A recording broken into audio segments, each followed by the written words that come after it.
Good morning. I'm going to explain six multiple choice questions and their solutions. So this is the third question. In a clinical trial, and randomly chosen persons who are enrolled to examine whether two different skin creams A and B have different effects on the human body. Cream A was applied to one of the randomly chosen arms of each person, cream B to the other arm. Which statistical test is to be used to examine the difference? Assume that the response measured is a continuous variable. And for this question, four options are given. Option A, two sample Kolmogorov-Smirnov test. Option B, two sample T test if normality can be assumed. Option C, paired T test if normality can be assumed. Option D, test for randomness. So out of these four options, which option is correct? Let us examine. So this is a question relating to a clinical trial. There are n persons which were taken randomly. First person, second person, third person, and so on, n persons. So for these n persons, they have the left arm and right arm, right arm, like this. And between these two arms, for one arm, cream A is applied, the skin cream A is applied, for another arm, skin cream B is applied. Cream A is applied first by selecting at random one of the arm. Suppose for the first person, randomly, suppose second arm, that is the right arm is selected, then here you apply the cream A. And for the left arm, automatically you have to apply the cream B. Suppose for the second person, randomly if we select first time the left arm, so here you have to apply the cream A. Automatically for the next arm you have to apply the cream B. Suppose for the third person, here cream A, here cream B, and so on, here cream B, here cream A. Like that, those skin creams were applied for the two arms for the same n individual persons.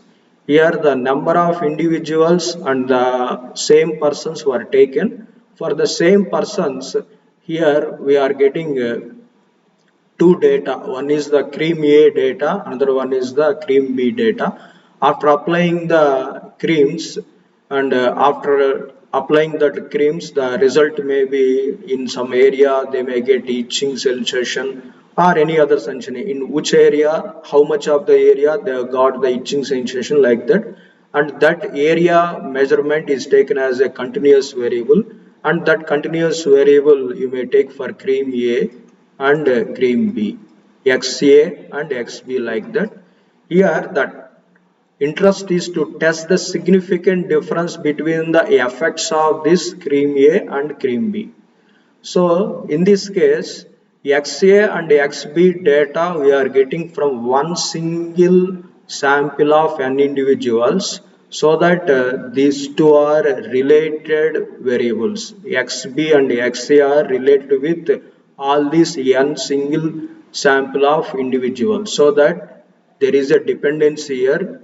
The two samples are dependent samples. You will get a dependent sample, and each person gives a pair of values about the cream A and cream B area effect, so that here it is paired.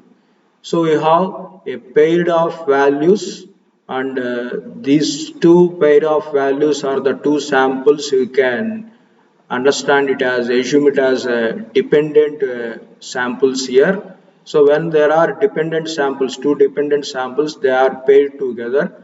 Based on that, if you want to test the significant difference between the effects of the two creams, here if you assume that these two data are normally distributed, if you assume that these two data are normally distributed, based on this assumption, if you assume like that, right? And for this, the best test is the t-test, paired t-test. The best test is what? Paired t-test, by assuming normality. Understand? So here the answer is option C. Option C is the answer. Why the remaining options are not the answers, that also I am going to explain. In option A, the two sample Kolmogorov-Smirnov test is given. Two sample Kolmogorov-Smirnov test is a, that is what, non-parametric test, and this test is applied when you do not know about the population, whether the population follows normality or any other distribution. If you are not sure, that is the one thing. And another thing is that the two samples that should be independent samples. The two samples should be independent samples. If the two samples are independent samples, and in such situations, if you want to test the significant difference between the two creams, the effects of the two creams, in that case you can use this Kolmogorov-Smirnov test. But in our case, these two samples are dependent samples because they are taken from one single n individuals. Suppose if there are two n individuals are separated as one individuals and another n individuals. For first n individuals, if you apply cream A, and another n individuals if you apply cream B, in that case you may go for Kolmogorov-Smirnov test, provided if you don't have any assumption, that is normality assumption. So in this case, it is not possible because the samples are already dependent samples. They are taken from a set of same n individuals. And option B is also the similar is the case. That is a t-test, two sample t-test. If you want to apply the two sample to t-test, here also the samples must be independent, just like in Kolmogorov-Smirnov test. And already our samples are not independent; they are dependent samples. They are taken from same n individuals, one set of n individuals only, right? So that's why option A is not the answer, option B is not the answer, and option D, it is anyway irrelevant. We are not testing here randomness. We are not testing the randomness of the data, right? And we are testing the significant difference between the effects of the two creams. That's why anyway option D is not at all the answer. So the correct answer is only option C. Option C is the parity test if normality can be assumed. Okay, that's all. So now we move to the next question. Sixth question. So this is the previous question. This was third question already completed.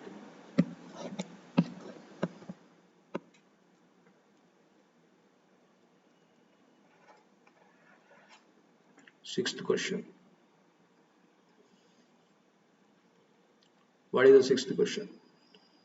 A manufacturer claims that the lifetime of its product is more than 250 hours. To verify its claim based on 24 randomly observed lifetimes, which one of the following tests can be used? And here the options are given A, B, C, D. Option A, sign test. Option B, Mann-Whitney-U test.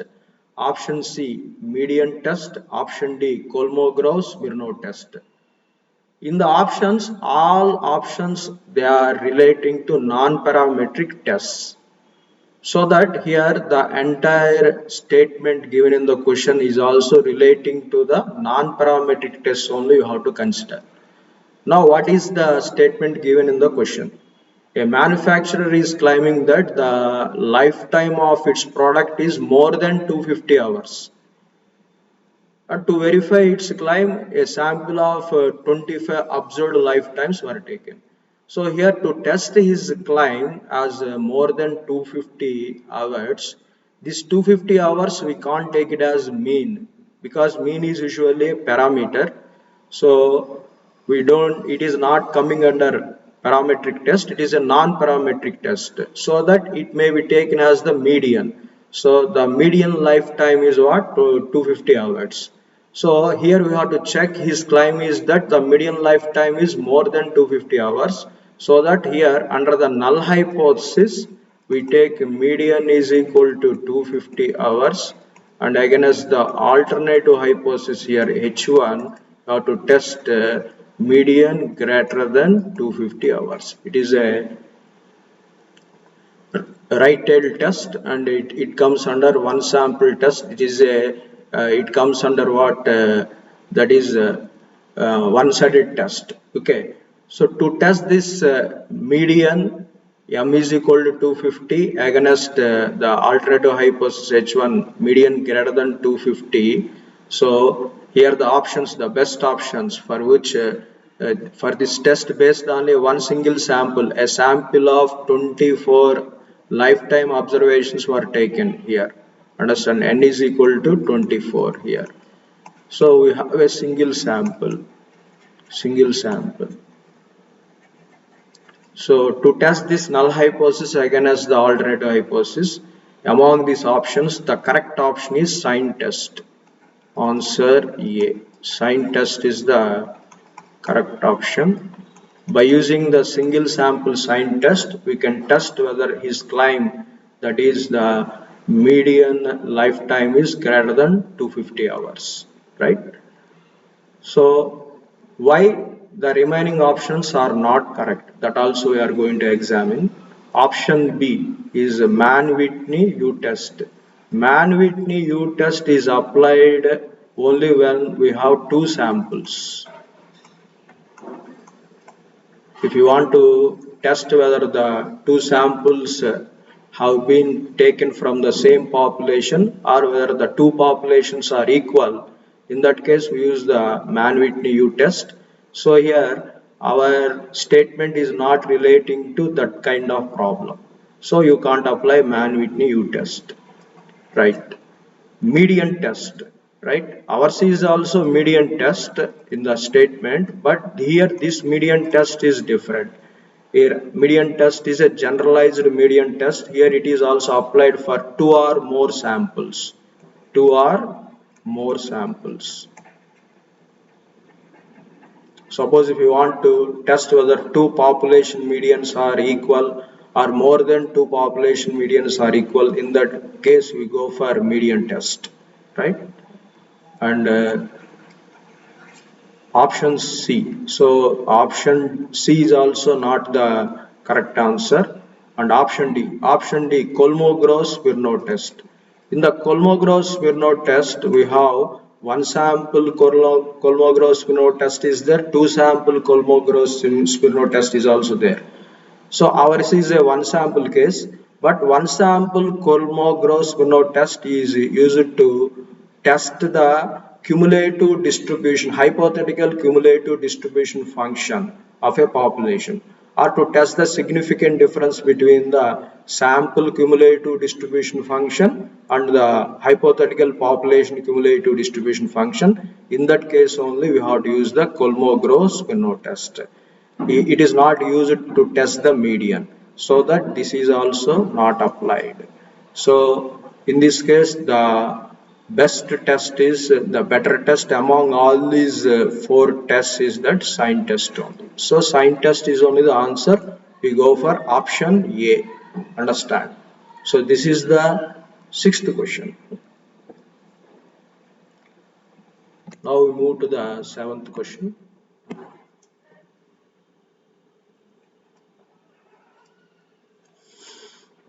Seventh question.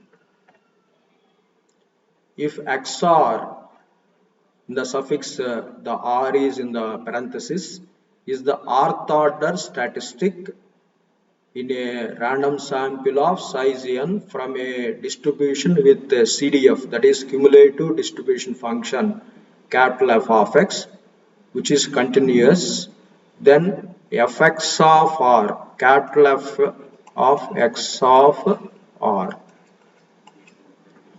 is the rth order statistic. This is also given as the rth order statistic. Rth order statistic in a random sample of size n, in a random sample of size n from the, what are the options here? Option A, uniform distribution over -1 comma +1 open interval. Option B, uniform distribution over the open interval 0 comma 1. Option C, normal distribution. Option D, exponential distribution. That is, here we have to identify this effects of R of Rth order statistic that follows which distribution. This effects of Rth order statistic also you can take it as one random variable x, and this follows which distribution that we have to identify. You understand that this capital F is always a standard notation we give for cumulative distribution function. So here this is also cumulative distribution function. It is a sample cumulative distribution function. Fx of R becomes is a cumulative distribution function, right? You know that the cumulative distribution function is a probability. So CDF is a probability,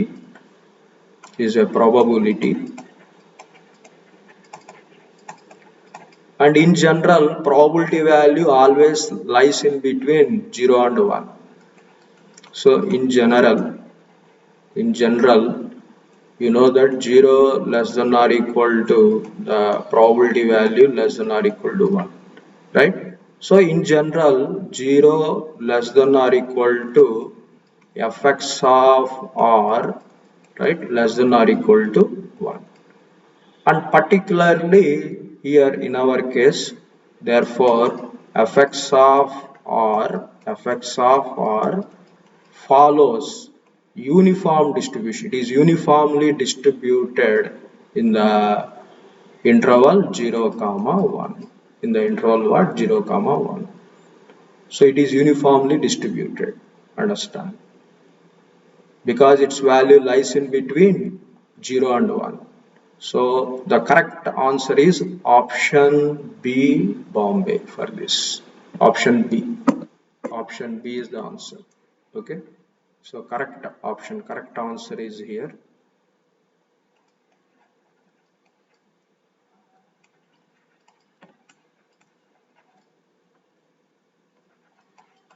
Uniform distribution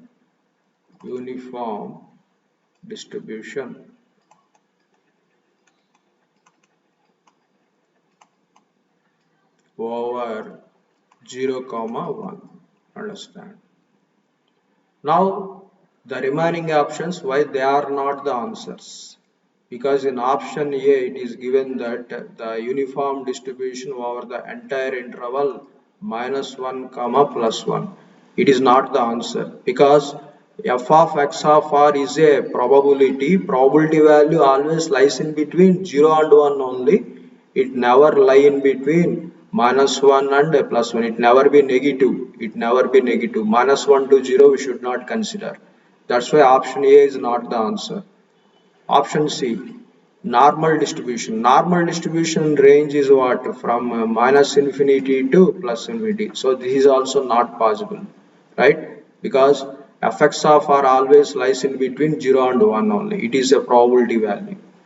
And option D, exponential distribution. Exponential distribution is it ranges from 0 to infinity. So it also not possible. So because our range is fx of our range is in between 0 comma 1, understand. That's why the correct answer is what? Option B, Bombay. That is what? Uniform distribution over 0 comma 1. Okay. So this is the 7th question. Now we are going to answer the next questions.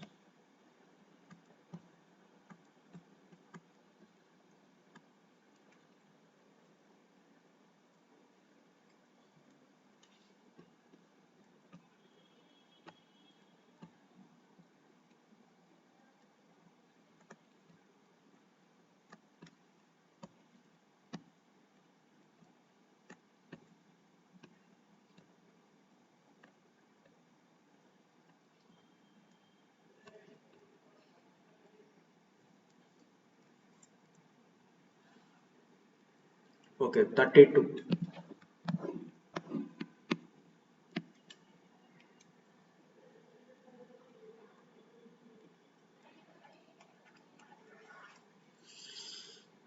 Suppose U follows uniform distribution with the parameters 0 comma 1, then the sequence xn is equal to root n if 0 less than u less than 1 by n square comma n greater than or equal to 1 is equal to 0, otherwise converges option A both with probability 1 and in mean square, option B with probability 1 but not in mean square.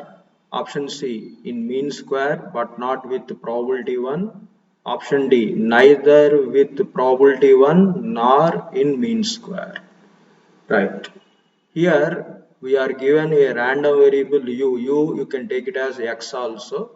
That x follows uniform distribution with the parameters 0 comma 1, and thereafter a sequence of random variables is given. Xn is equal to, it is defined as root n if 0 less than u means that x less than 1 by n square and n greater than or equal to 1 is equal to 0, otherwise.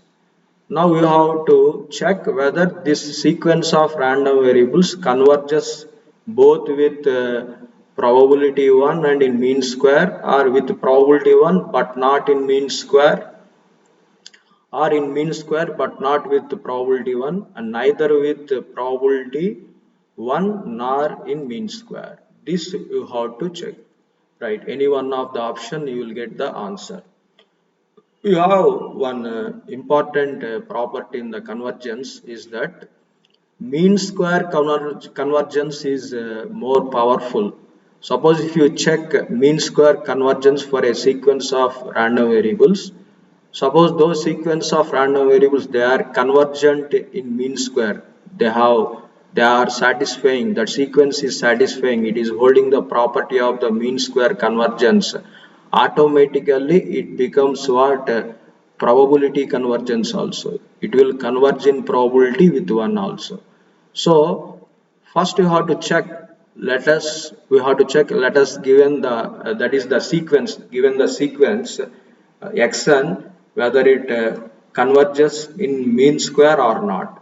To verify that, the mean square convergence property is like this. The mean square convergence is what is the meaning of the mean square convergence? Mean square convergence is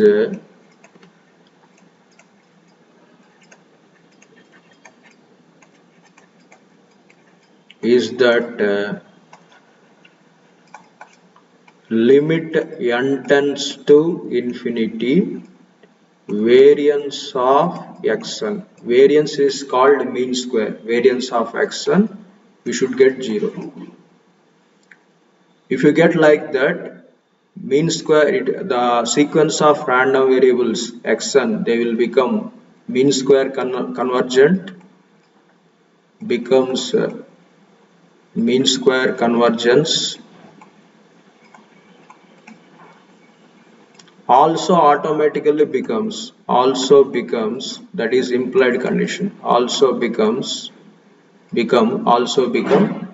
probability convergence, that is converge in probability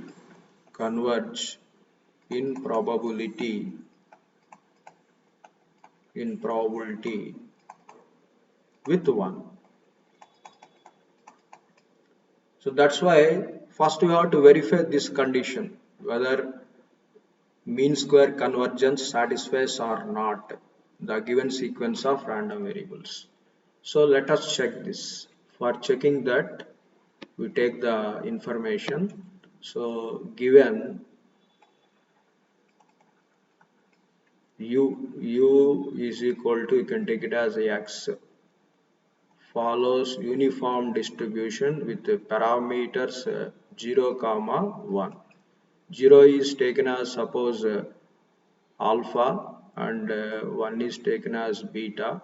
Then its density function f of x or f of u or f of x is equal to 1 by beta minus alpha, that is equal to 1 by 1 minus 0. 1 by 1 minus 0, that is equal to 1 for 0 less than u less than 1. For 0 less than u less than 1, that is f of u. Now we are given a sequence, right? xn is equal to root n if 0 less than u less than 1 by n square and n greater than or equal to 1. Suppose if n is equal to 1, this becomes 1 by 1 square, that is what 1 only, the upper limit. Suppose if n is equal to 2, this becomes 1 by 4, this is only 0.25. 0 to 0.25 also lie in between 0 and 1, right? Suppose if you take n is equal to 3, 1 by 9, 0 to 1 by 9 also lies in between. All the remaining intervals when n is greater than 1, they all lie in between 0 and 1. So for all of them, xn is equal to what here? Root n, right? If it is not like that, suppose if you take other than this interval, then for that there is no xn is equal to 0. So this otherwise you need not consider here. So just we have written. So now we have to find out variance of xn. Understand? So you know that variance of xn can be expressed in two ways. One way is expectation of xn minus expectation of xn whole square. The another way is expectation of xn square minus expectation of xn whole square. This second expression we are going to use. This is very easy when compared with the first one. So for that purpose, first we need to find out expectation of xn and expectation of xn square. Now expectation of xn. How do you find out expectation of xn? Expectation of xn is equal to integral in general minus infinity to infinity xn into f of x dx. That is the general definition, because here x is a continuous variable. X is a continuous variable which lies in between 0 and 1, particularly here in this case. Okay, and that is equal to, again you can write down, particularly the range is only 0 to 1. 0 to 1 and xn into f of x dx. F of x is how much here? That is equal to 1. 0 to 1, right? 1 dx you can take. Again, in this 0 to 1 range, here xn takes the value root n if that u ranges from 0 to 1 by n square only. 0 to 1 by n square is a part of 0 to 1. U means x, understand? So again this you can write down it as 0 to 1 by n square, right? Xn means root n. That root n you have to substitute here. Root n into dx. 1 into dx is dx. Understand? This you have to integrate it. 1 by n square, more than 1 by n square, if you take outside the range, for that the xn is 0, so the remaining part we need not consider, because integral of 0 becomes 0, that we don't write down, unnecessary, it is a time waste. So integral 0 to 1 by n square root n dx is considered here. So root n is constant, dx integration is x 0 to 1 by n square you take. So this is nothing but 1 by n square minus 0, 1 by n square. Finally you will get root n by n square. So this is expectation of xn. We got expectation of xn. In the similar manner, you have to find out expectation of xn square, right? So expectation of xn square equals to, in a similar manner, integral minus infinity to infinity xn square into f of x dx, and that is equal to integral 0 to 1 xn square into, this is 1 into xn square into 1 into dx, and that is equal to integral 0 to only 1 by n square, you take that much only, right? Xn means root n whole square dx. Okay, again root n whole square is n, it is n, right? So dx integration is x 0 to 1 by n square, and that is equal to, again you will get n by n square. N by n square means 1 by n. You got expectation of xn square like that. Now we take variance of xn. So variance of xn, because we got expectation of xn square and expectation of xn. Variance of xn is expectation of xn square minus expectation of xn whole square, right? And that is equal to, expectation of xn square is 1 by n minus expectation of xn is root n by n square whole square, you take, and that is equal to 1 by n minus, if you square this in the numerator you will get n, in the denominator you will get n power 4, right? So n by n power 4 gives 1 by n cube, right? That's all. This is the variance of xn. We got the variance of xn. Still, if you want to write down this, you can write down in this way also. That is equal to, if you take 1 by n as the common, right? 1 by n into 1 minus 1 by n square. In this way also you can write down. Now we apply limit n tends to infinity variance of xn. That is limit n tends to infinity 1 by n into 1 minus 1 by n square, and that becomes what? 1 by n, limit n tends to infinity is 0 into 1 minus 1 by n square, limit n tends to infinity is also 0. So this is 0 into 1 again equals to 0. So we got limit n tends to infinity variance of xn as 0. When limit n tends to infinity variance of xn as 0, then this xn is mean square convergence. It has the mean square convergence. Therefore, xn has mean square convergence. Mean square convergence. When it becomes mean square or convergence, automatically it has the probability convergence also. Implies xn has a convergence in probability with 1. Convergence has convergence in probability with 1. So both are satisfying. So both are being satisfied by xn. Automatically, what is the answer here? So it goes to the option A, both with probability 1 and in mean square. Converges with both probability 1 and in mean square. So the answer is A, simply. Converges with probability 1 and mean square. That's all.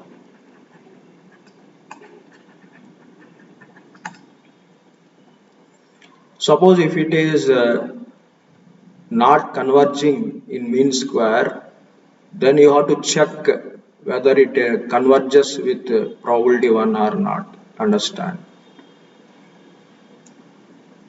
And if it is convergent with probability 1, then in that case you have to go for the option that is option B with probability 1 but not in mean square, like that. Option C does not arise, right? If it is mean square convergence, automatically it will become that is what convergence in probability also. Suppose if it is not convergent even in probability also, then option D arises, neither with probability 1 nor in mean square. That is, in both cases it is not convergent like that. But in this case it is already, it is mean square convergent, so that you can take it as a probability convergence also. So option A is the answer. That's all. So this is the 32 question, and the next question.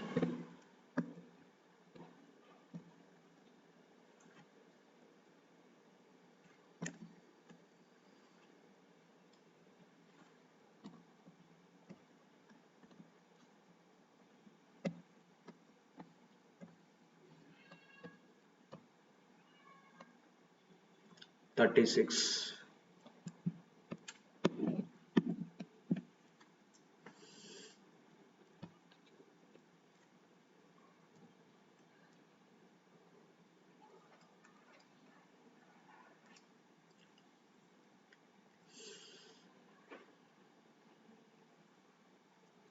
The function f of x, capital F of x is equal to 0 for x less than 0, x by 3 for 0 less than or equal to x less than 2, 1 minus alpha into x plus 3 alpha minus 2 for 2 less than or equal to x less than 3, fx is equal to 1 for x greater than or equal to 3, is the distribution function of a continuous random variable, right? Of a continuous random variable.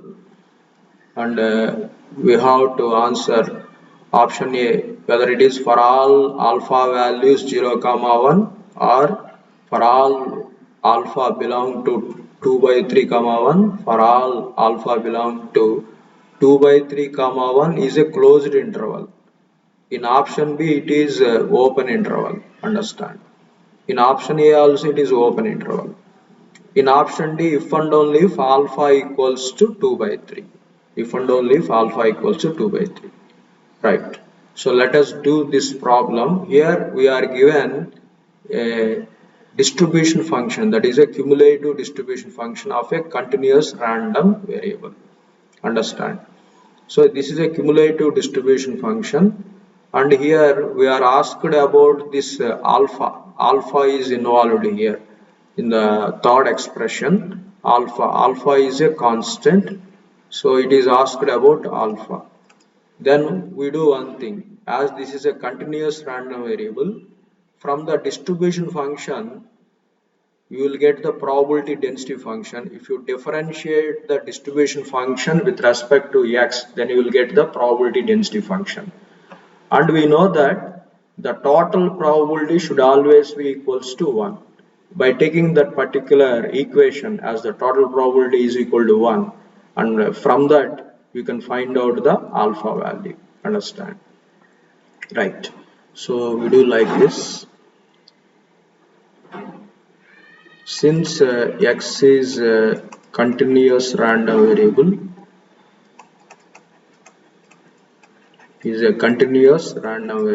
then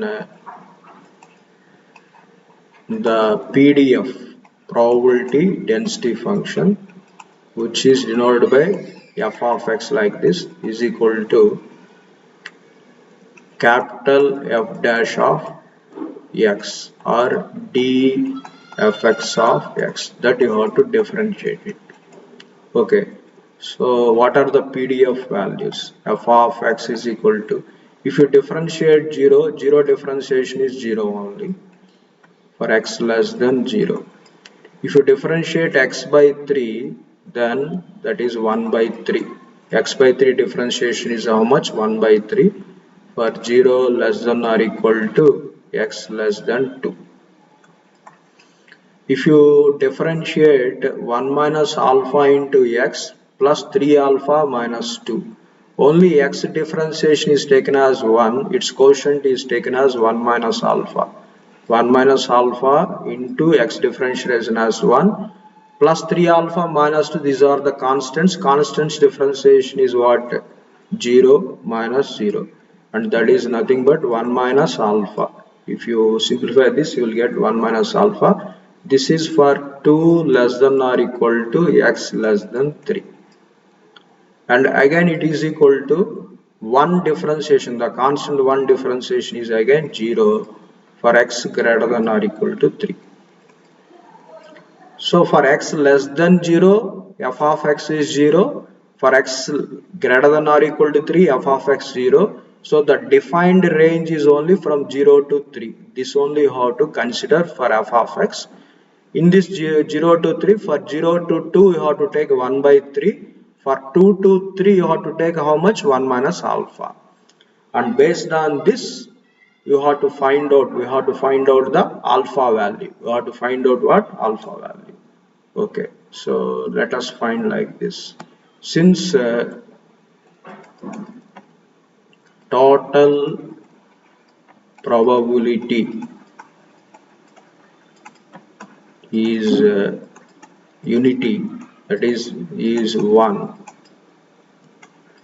so that is integral minus infinity to infinity f of x dx equal to 1.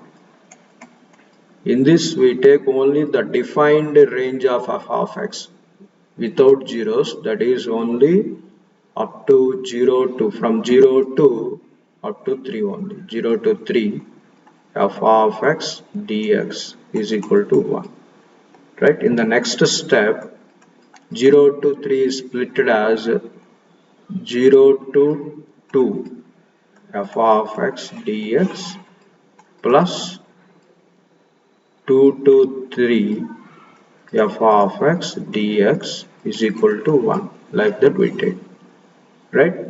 Now what is 0 to 2 f of x? 0 to 2 f of x is 1 by 3. Here this is substitute,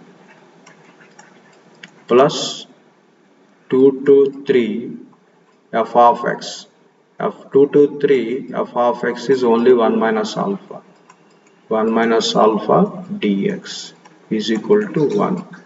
So this you have to integrate them. 1 by 3 is the constant, dx integration is x. So 0 to 2 you have to take the interval, plus again 1 minus alpha is the constant, x integration, here you have to take 2 to 3 is equal to 1. So here 2 minus 0 2, this is 2 by 3, plus here you will get 1 minus alpha only, because 2 to 3, 3 minus 2 1 here is equal to 1. This 1 1 gets cancelled. This minus alpha if you send to right side, other side, then you will get finally alpha is equal to 2 by 3. Directly you got alpha as a one single value, 2 by 3. Therefore it is a distribution function. Therefore f of x, capital F of x is a distribution function, is a distribution function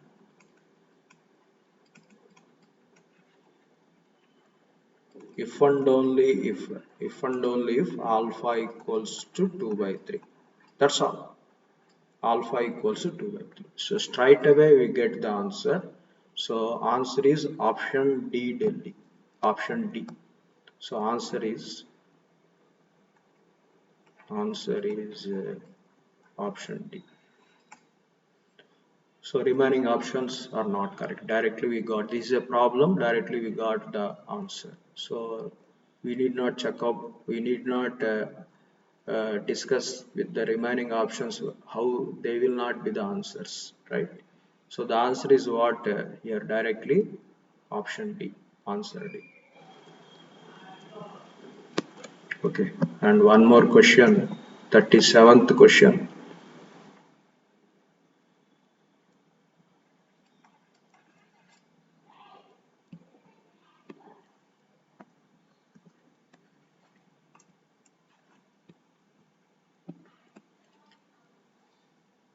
the function capital F of x comma y equals to alpha if x comma y greater than 0, x plus y less than 1 is equal to 1 if f of x comma y, if x comma y greater than 0 comma x plus y greater than or equal to 1 is equal to 0 otherwise is the cumulative distribution function of a random vector x comma y. It is a cumulative distribution function of a random vector x comma y.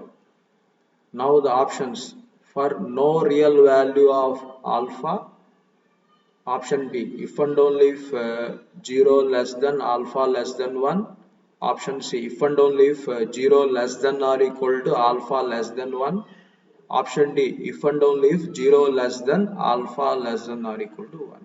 So among these four options, one of the option we have to select. Here you understand that f of x comma y is again, it is given as is a cumulative distribution function. Is a cumulative distribution function.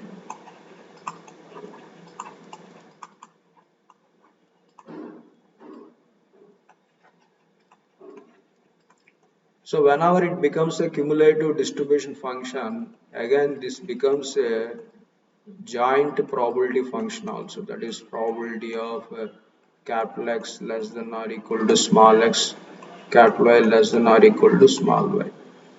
Again you know that any probability value lies in between 0 and 1, right? So we know 0 less than or equal to f of x comma y, that is probability of x less than or equal to small x, y less than or equal to small y, less than or equal to 1. This already we know, right, by the principle. Now here we are asked to find out about the alpha in the options, right? What about the alpha? So let us check each option. Option A is giving that for no real value of alpha. So no real value of alpha means alpha becomes a complex number. Understand? That is a joint probability function. That is a cumulative distribution function gives the complex number. But you know that probability is not a complex number. Probability is always a real number. Probability is always what? Real number. That's why you should not take option A. You should not take what? Option A. Okay.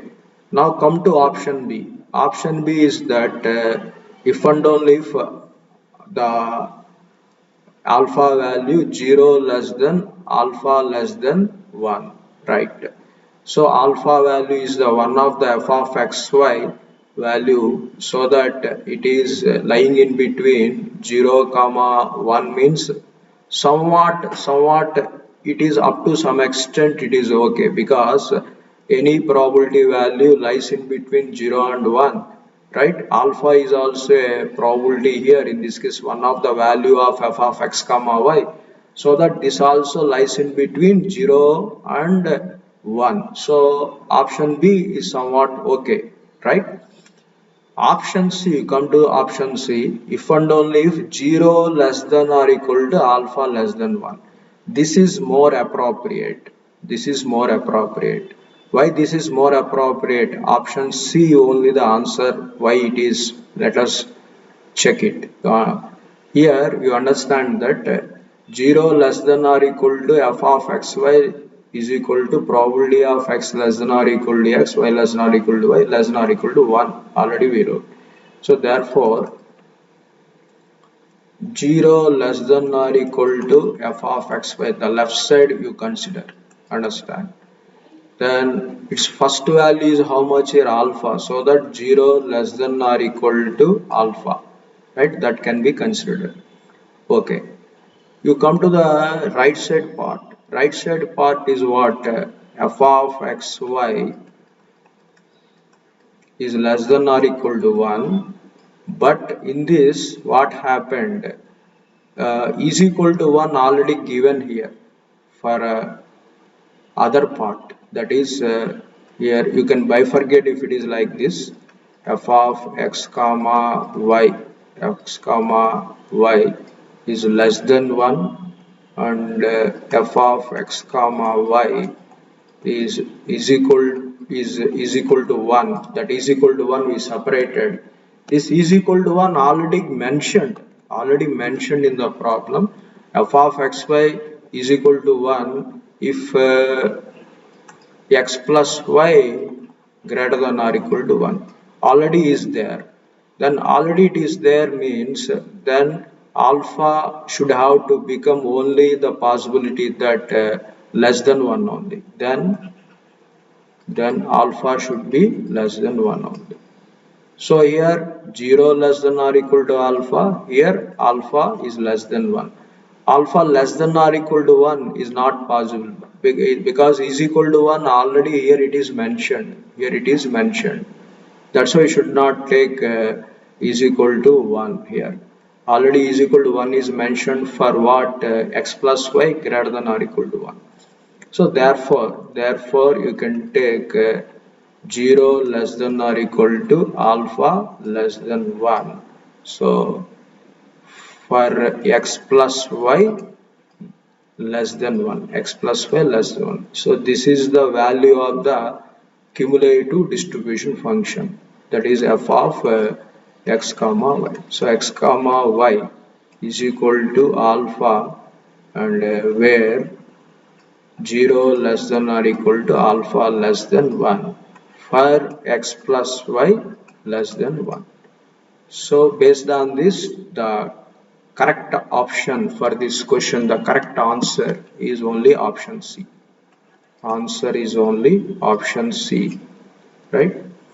And option D, why it is not the answer? Because here 0 is not included. You have to include the 0 also. Already I told you previously why you have to include 0, right? Because minimum the probabilities, all probabilities are greater than or equal to 0, and alpha is a starting one, so that you have to start with 0 only. And alpha less than or equal to 1 is mentioned here, and is equal to 1 is not possible because is equal to 1 already specified for x plus y greater than or equal to 1. Understand? So for x plus y less than 1, definitely it is not a 1 less than 1. So that is the reason here you have to take. Right? That's all. So these all are the questions given, and all these 6 questions, the solutions have been explained by me. Okay? Thank you.